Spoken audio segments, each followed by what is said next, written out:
Home for Christmas by Andrea M. Hutchinson. Chapter 1. Going Nowhere. Harminder looked at her watch and then at the traffic outside. The airport was 10 kilometres away and it was already 5:15 p.m. Isn't there a quicker way to get to the airport?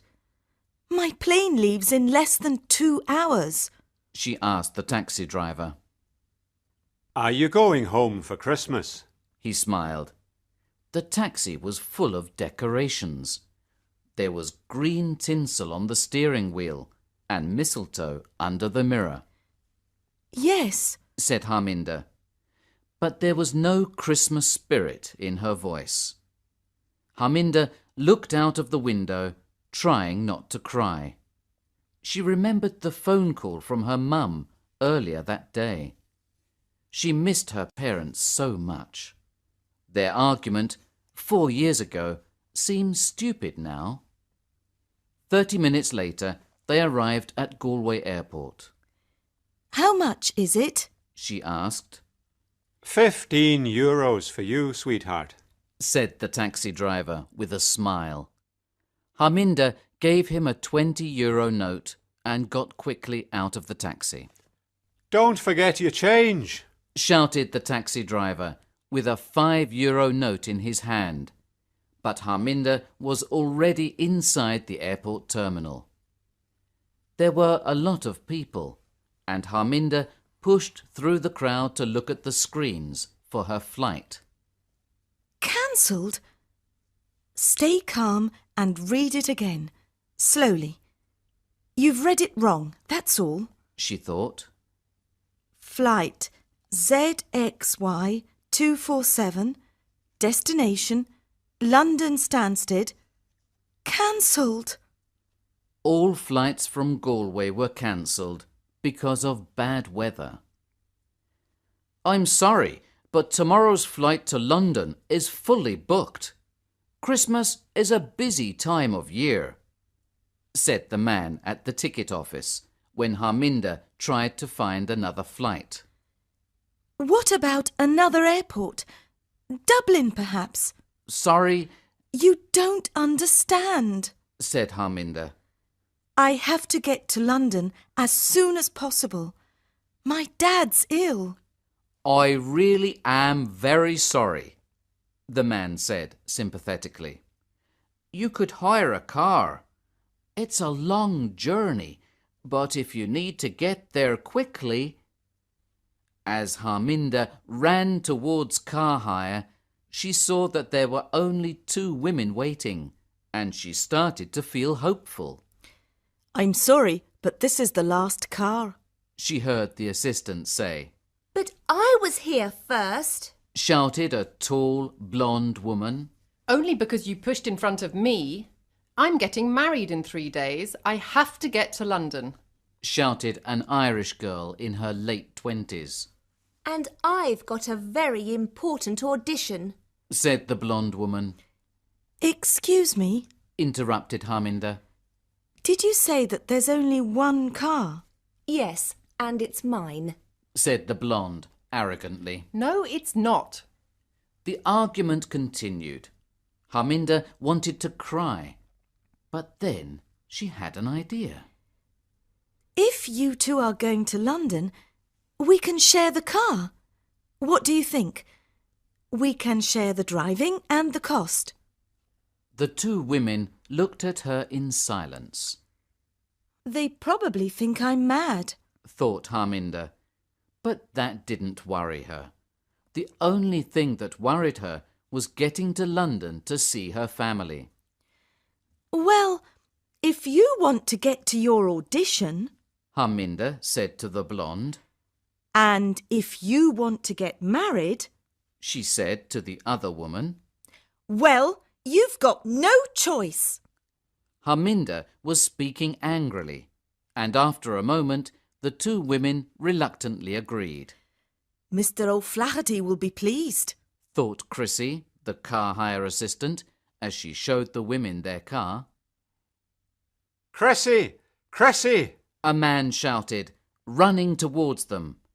It was very cold, but he was sweating, and his face was red and angry. Oh, that's my boss. Merry Christmas! She smiled and closed the door. Stop them, Chrissy! What? It's okay, Mr. O'Flaherty. They've paid. She smiled, waving at the car as it left. That car was reserved, you stupid girl. He shouted. Chris's face turned red. She didn't see the three businessmen as she ran into the airport, crying. "Where is my car, Mr. O'Flaherty?" asked one. His voice was calm, but his grey eyes were dangerous. Colin O'Flaherty turned around nervously to talk to the three men, and he knew that he was in trouble. Big trouble. Chapter 2. Galway to Dublin. Don't worry. I'll be there. I love you too, said Shauna, the Irish girl. She was on the phone. Was that your fiancé? Asked Harminder when Shauna finished speaking. Yes, she replied with a smile. And you're getting married on Christmas Eve. That's so romantic. I know. Graham is romantic, she said. She took a photo from her purse and gave it to Harminder. It was obvious that she loved him very much. He even proposed on Valentine's Day. Original, said Vanessa sarcastically. What is your problem? Replied Shauna, angry at the blonde woman's sarcastic reply. I'm not the one with the problem. I'm not the one getting married, thank God. We left Galway 2 hours ago, and the only thing you've talked about is Gavin and how wonderful he is. His name's Graham. Graham, Gavin, whatever. So he's romantic? After 6 months of marriage it won't be romantic, when you have to wash his dirty clothes every week. Vanessa, that's a horrible thing to say, said Harminder. Have you never been in love? For a moment, Vanessa's eyes went dark. Love is for idiots, she said in a low voice. Shauna touched the small diamond engagement ring on her left hand and looked out of the window, trying not to cry.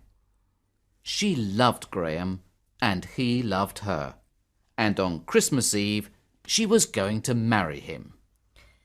Don't listen to her, Shauna, said Harminder. Shauna liked Harminder. She only looked about 22, but she seemed a lot older. At last, thought Shauna when she saw a sign for Dublin Port. But Harminder didn't slow down. She was arguing with Vanessa and she didn't see it. Harminder, the port. You've just missed the exit, said Shauna. What? Are you sure? Brilliant. This is all your fault, shouted Vanessa at Shauna. My fault? Why is it my fault? Oh, don't start all that again. I'll turn off at the next exit and we'll come back, said Harminder. But then the cars in front began to slow down and stop. That's all we need, a traffic jam, said Vanessa. We'll never get there in time now. When they eventually arrived at the ferry terminal, it was late. There were no cars or passengers waiting, only a security guard. Where do we go to get the ferry for Holyhead? Shauna asked him. The security guard pointed behind him at the ferry, which was already sailing away from the port. No! They said at the same time. The next ferry is tomorrow morning at 10 to 7, said the guard. This is all your fault, shouted Vanessa. Oh, shut up! Shauna and Harminder shouted back. Luckily, they found a small hotel. They started to relax as they began to take their bags out of the car in the hotel garage. Don't forget your briefcase, Harminder said to Vanessa. She was pointing at a dark brown, expensive leather briefcase. It's not mine. Vanessa said, pulling it from the car. It was quite heavy. Shauna, is it yours? No. And it's not mine. Said Harminder. So it was already in the car when we left the airport. Somebody has obviously forgotten it. What do you think is inside? Said Vanessa. And for the first time that day, she smiled. Chapter 3. A Sleepless Night. I want to open it. Said Vanessa. But it's not ours. Said Harminder. It was 1 o'clock in the morning, and she was in bed, trying to sleep. We've got to be up in less than 4 hours if we want to get the first ferry. So please, go to sleep. Vanessa turned away from the briefcase and pulled the blanket over her head. We couldn't open it anyway. It's locked. Said Shauna, getting into bed. But then she noticed Vanessa's smile. What? Why are you smiling? Vanessa took a clip from her hair and held it between her fingers. That'll never work. Laughed Shauna. It always works in films. Go on then. Said Shauna. Do it. Harminder pulled the blankets over her head. Vanessa worked on one of the locks, using her clip as a key.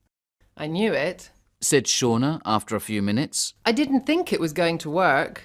But before she could finish her sentence, there was a click, and the lock opened. Harminder sat up in bed. This didn't seem the right thing to do, but now it was open, she wanted to know what was inside. Vanessa soon opened the other lock. Slowly, she opened the briefcase. Her eyes became big and round when she saw what was inside. Harminder watched their shocked faces. What's in it? Show me. Vanessa turned the case towards her. The briefcase was full of money. After a few moments, Harminder said, There are hundreds of thousands of euros here. She laughed nervously. I've never seen so much money. There's only one thing we can do now. What are you doing? Vanessa said when she saw Harminder with her mobile phone in her hand. I'm going to phone the police. You can't do that. Do you realise what a difference this money could make to our lives? But it's not ours. We don't know whose it is. There's no label, no name. Tell her, Shauna.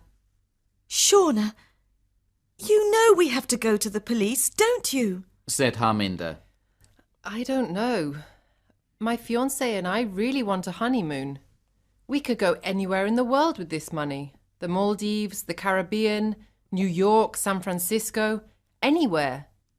At the moment, we're going to stay in my parents' caravan. Shauna looked into Harminder's eyes. We've never had a holiday together. I'm sorry, Harminder. Vanessa held Harminder's hands. Her voice was soft and kind, and Harminder remembered that she was an actress. You said your dad's ill. Think about it. With this money, you could pay for the best doctors. Harminder's phone started to ring. Slowly, Harminder picked it up and answered. Hello? Oh, hello, Mum. How's Dad? When the phone call finished, 10 minutes later, her cheeks were wet with tears. What is it, Harminder? Asked Shauna. My dad, he's got worse. They're not sure if he will survive. Vanessa closed the briefcase. Well then, you need to get there quickly. If we go to the police now, they'll ask us questions for hours. OK. Said Harminder quietly. Maybe not until tomorrow. Continued Vanessa. I said OK. We won't go to the police now, but when we get to London, After I've seen my dad, then we'll go. Do you all agree? Shauna nodded reluctantly, but Vanessa only said, Let's get a few hours' sleep now. We don't want to miss the next ferry.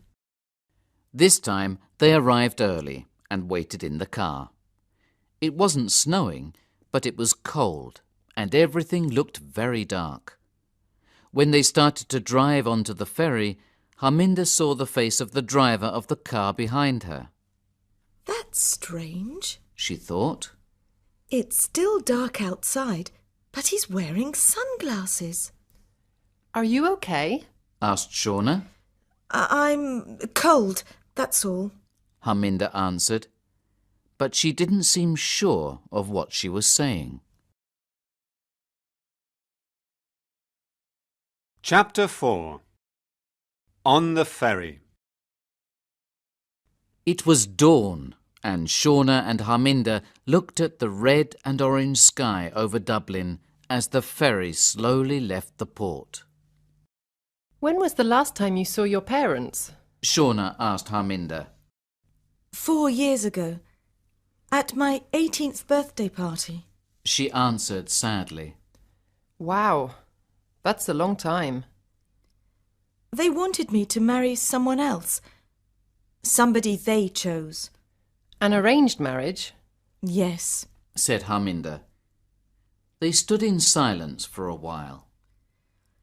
In Indian tradition, a marriage is more than just a woman and a man being together. It's a marriage of 2 families. I've always known that it was very important to my family. But then I met Declan.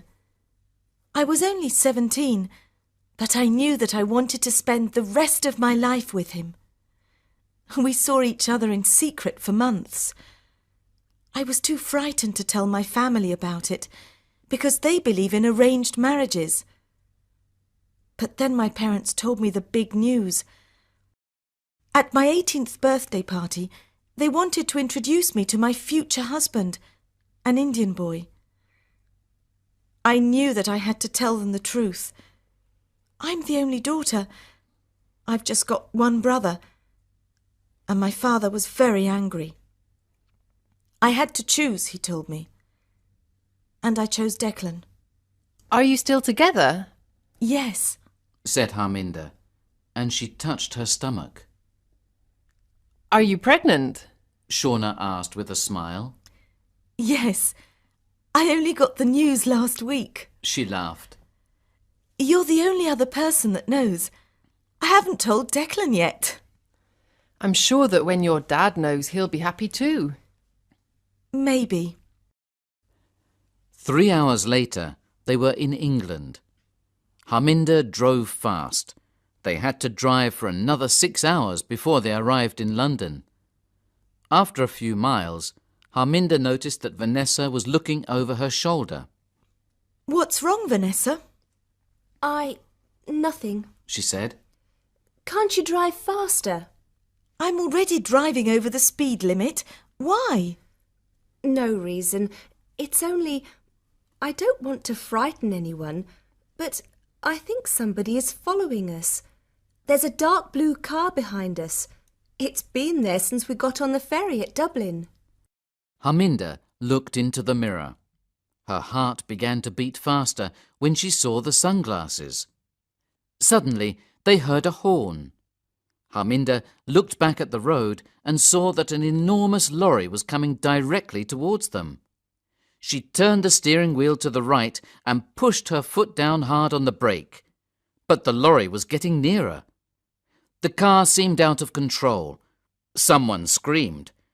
But then the lorry passed by them. The car slowed down and Harminder's body relaxed. Suddenly, there was a loud noise. The 3 women all turned around. They saw the lorry crashing into the car that was following them. Chapter 5.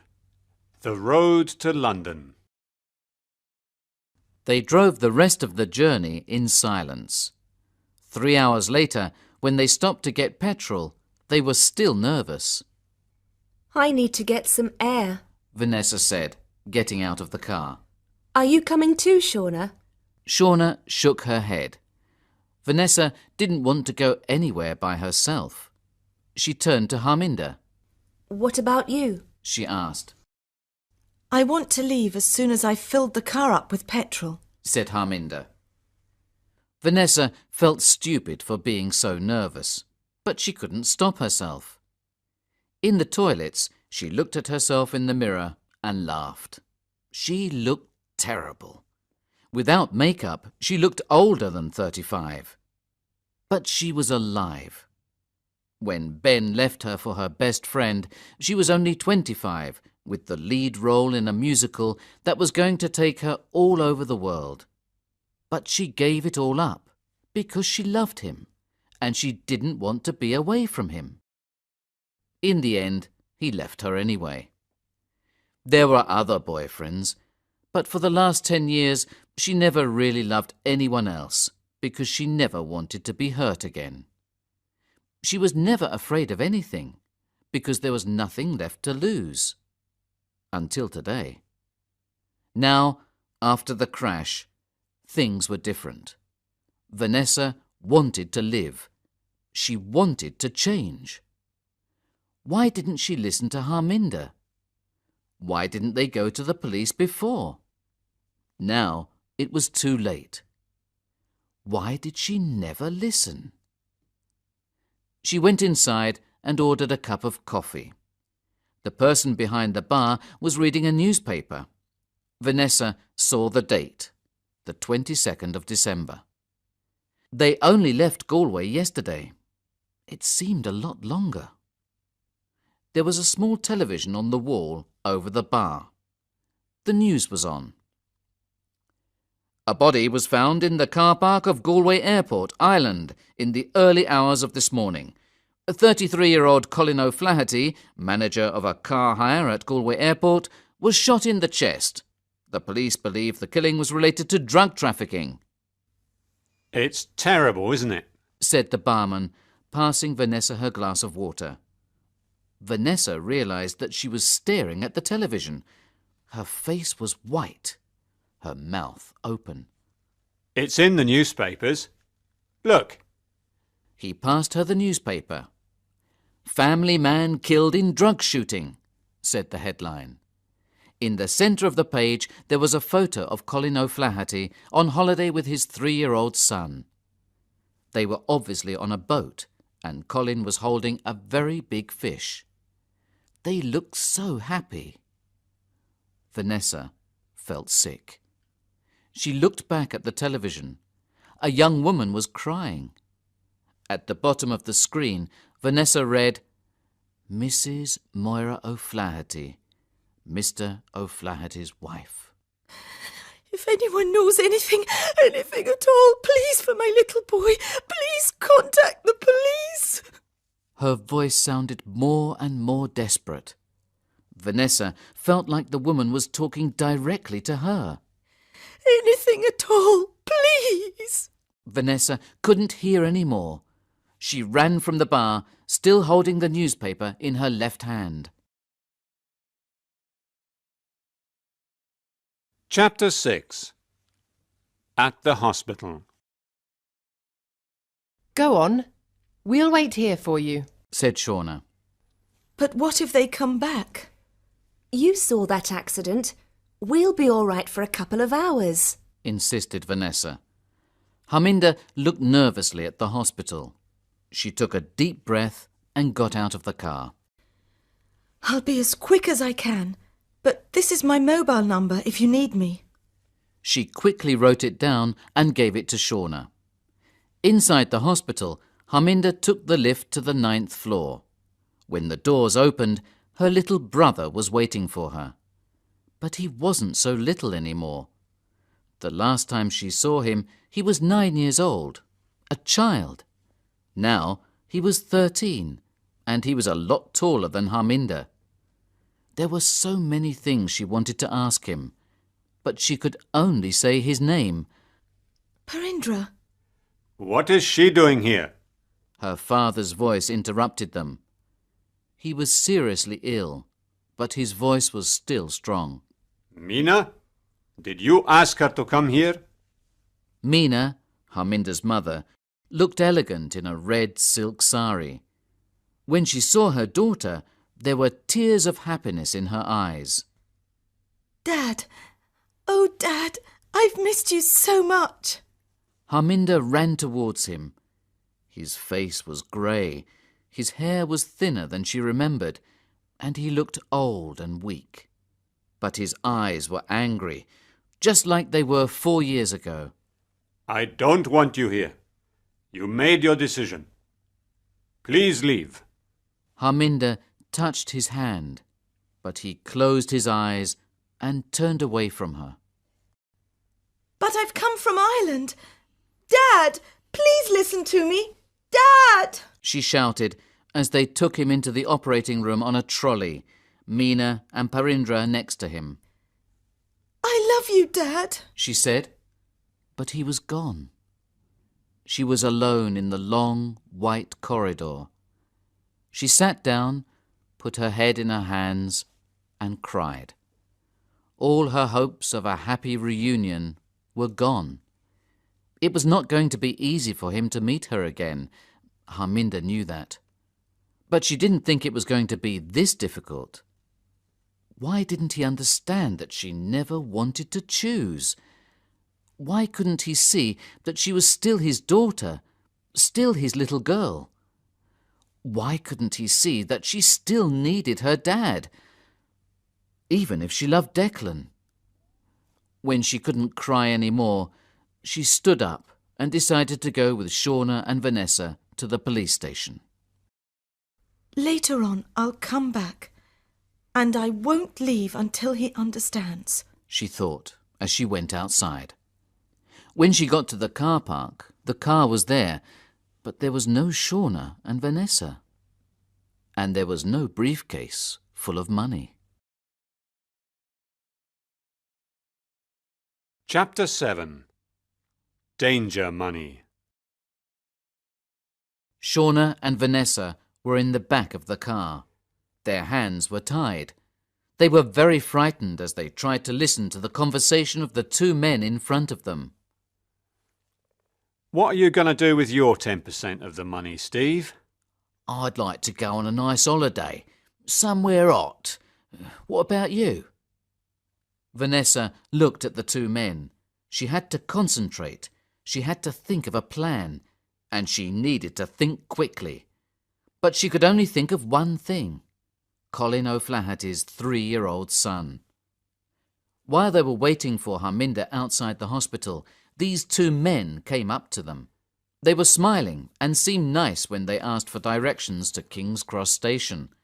But when Shauna was pointing the best way to them, the 2 men pushed them both into their car. They wanted the briefcase. Did you see that crash between the lorry and the car with the plainclothes police? Laughed Steve. He saw the way Vanessa and Shauna looked at each other, suddenly realising the truth. Did you think that was us? Laughed the driver. They thought that was us in that accident. And they laughed even louder. Just then, their telephone rang. The driver answered the call. Yes, boss. OK. The old building in East London. Of course we've got the money. We're not stupid. And the 2 ladies. No, there were only 2. What do you mean there's another one? You'll have to go and get her.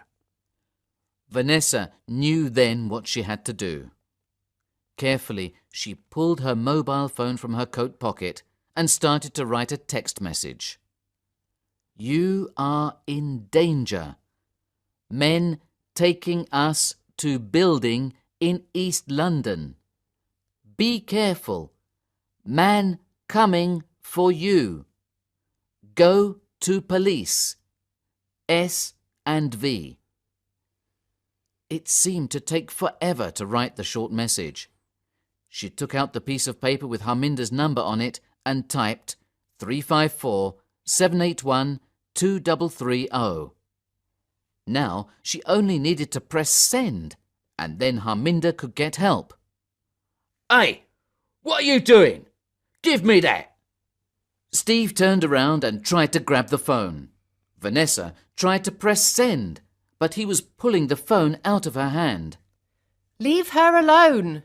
shouted Shauna, pulling on his arm, trying to free Vanessa. The driver was looking at them and couldn't control the car anymore. Steve got out his gun, but Shauna pushed him and he dropped it. "You stupid woman!" he shouted as he looked desperately around his feet for it. Just then, a police siren sounded in the distance. Steve looked up and saw that a police car was blocking the road in front of them. Its blue light was bright in the dark evening. The driver pushed his foot down hard on the brake. Shauna realised with horror that they were going straight for it. Too fast! The car began to move from side to side, dangerously out of control. Vanessa screamed. Shauna held her breath, ready for the crash. She closed her eyes, waiting. Her body went quickly forwards and then back, but there was no crash. When she was sure that the car wasn't moving anymore, she slowly opened her eyes. The car was just a few centimetres from a police car. Suddenly, a lot of policemen were all around the car, and Shauna could finally breathe. Their nightmare was over. Chapter 8. Harminder alone. I'm sure they think I'm really stupid. Thought Harminder. And I am, because I believed them. Spend time with your dad before his operation, they said. They weren't worried about me spending time with Dad. The only thing they wanted was enough time to escape with the money. Vanessa didn't want to go to the police. She said that very clearly. But Shauna was different.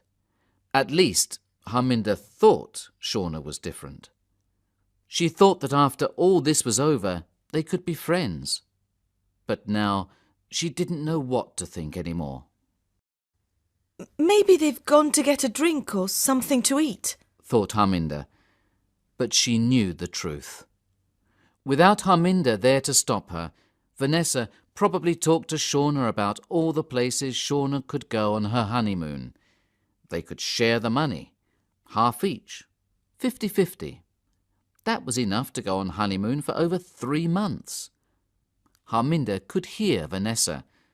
It was so easy to believe her. She was the perfect actress. Excuse me, said a gentle voice, making Harminder jump. Sorry, I didn't want to frighten you. Harminder turned around and saw a young man. He was smiling kindly, and when Harminder saw that his arm was in a plaster, she started to relax. No, I'm sorry. How can I help? Can you tell me the way to King's Cross Station? I came here in an ambulance, but I don't know this part of London, and I'm not sure how to get back home from here. I don't know, but I've got a map in the car, said Harminder. She was about to put the key in the door when her mobile phone beeped. She had a new message. She took the phone out of her pocket and began to read. "You are in danger." No, this can't be happening. These things happen in films, not to people like me, she thought, reading the message a second time. She looked up slowly at the reflection of the man in the car window. For a moment, she couldn't believe what she saw. She was too frightened to breathe. He was taking off the plaster. It was fake. He didn't have a broken arm. He was taking something out of his jacket.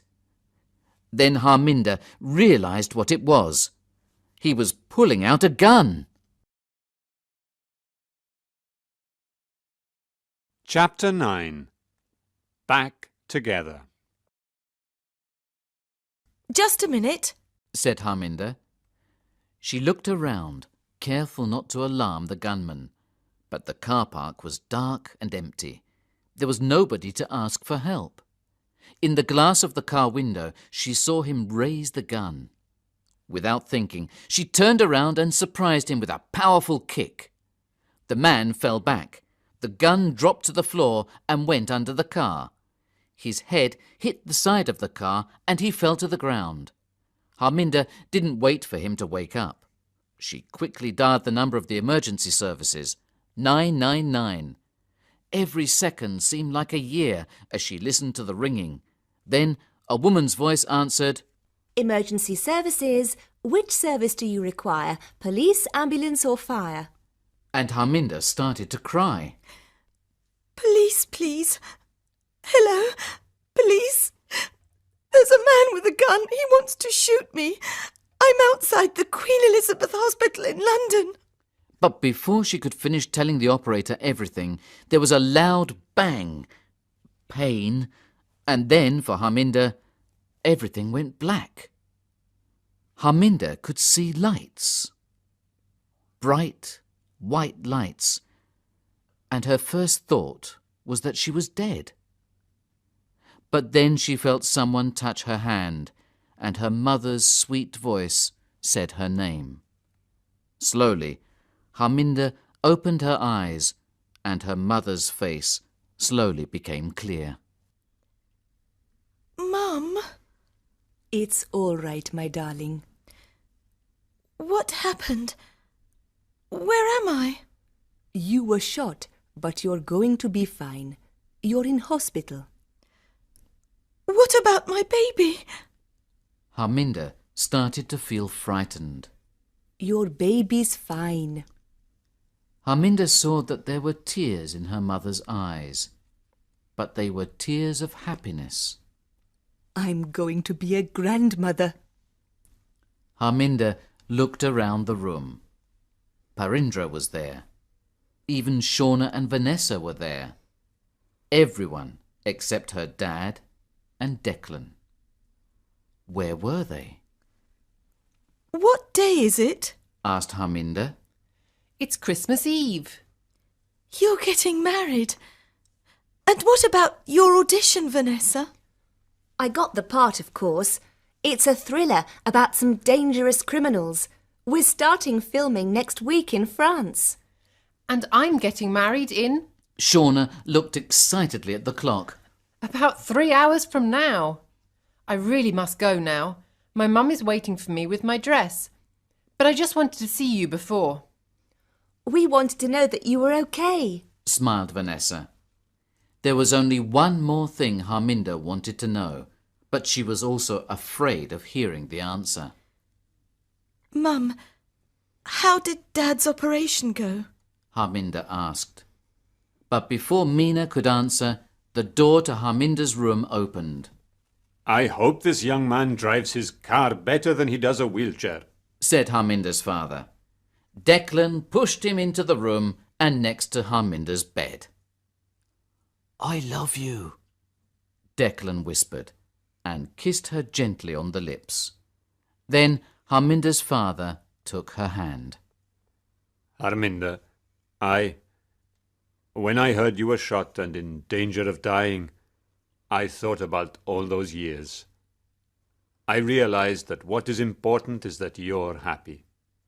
And if it is Declan, He reached up for Declan's hand. that makes you happy, then I am happy.